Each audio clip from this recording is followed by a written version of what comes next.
ജന്മഭൂമി ഇത്തരം പരിപാടികൾ നടത്തുന്നതിന്റെ പിന്നിലുള്ള ഏറ്റവും പ്രധാനപ്പെട്ട ഒരു കാരണം അതിന് പ്രേരിപ്പിക്കുന്ന വസ്തുത ജന്മഭൂമിയുടെ 50-ാം വർഷം എന്നുള്ളതല്ല, നമ്മുടെ സ്വതന്ത്ര ഭാരതത്തിന്റെ 100-ാം വർഷം എന്നുള്ളതാണ്. സ്വതന്ത്ര ഭാരതത്തിന്റെ 100-ാം വർഷം എത്തുന്ന 2047 ആകുമ്പോഴേക്കും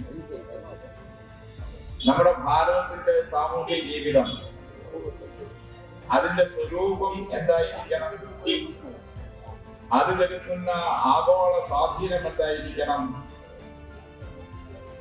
ഈ ലോക സമൂഹത്തിൽ അതിന്റെ പ്രഭാവം എന്തായിരിക്കണം എന്നതിനെ സംബന്ധിച്ചൊരു വലിയ സ്വപ്നം അത് നമ്മൾ കാത്തു സൂക്ഷിക്കുന്നുണ്ട്.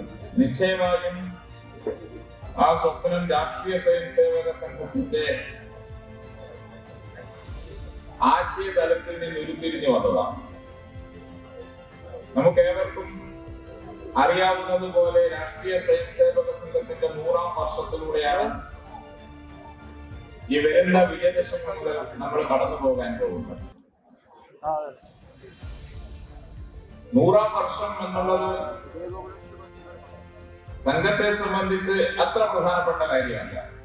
അതുപോലെ 50-ാം വർഷം എന്നത് ജന്മഭൂമിയെ സംബന്ധിച്ചും അത്ര പ്രധാനപ്പെട്ട കാര്യമാണ്. ഒരേ ആശയപ്രകടനത്തിൽ നിൽക്കുന്നത് കൊണ്ട് തന്നെ ഈ രണ്ട് പ്രസ്ഥാനങ്ങൾക്കും ഏറ്റവും പ്രധാനം രാഷ്ട്രത്തിന്റെ സ്വാതന്ത്ര്യത്തിന്റെ 100-ാം വർഷമാണ്.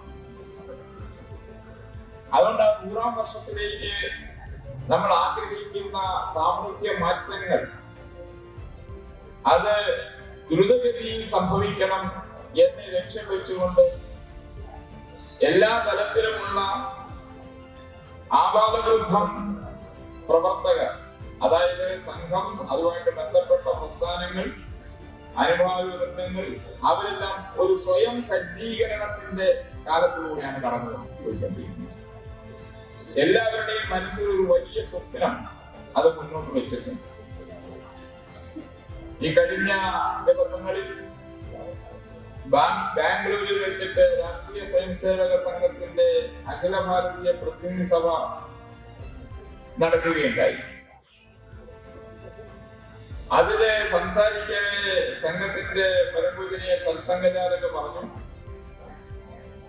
100 വർഷം തുടർച്ചയായി ഒരു സംഘടന അതിന്റെ പ്രവർത്തന ശൈലിയിലോ ആശയതലത്തിലോ അണുവിട വ്യത്യാസമില്ലാതെ മുന്നോട്ട് വന്നു എന്നുള്ളത്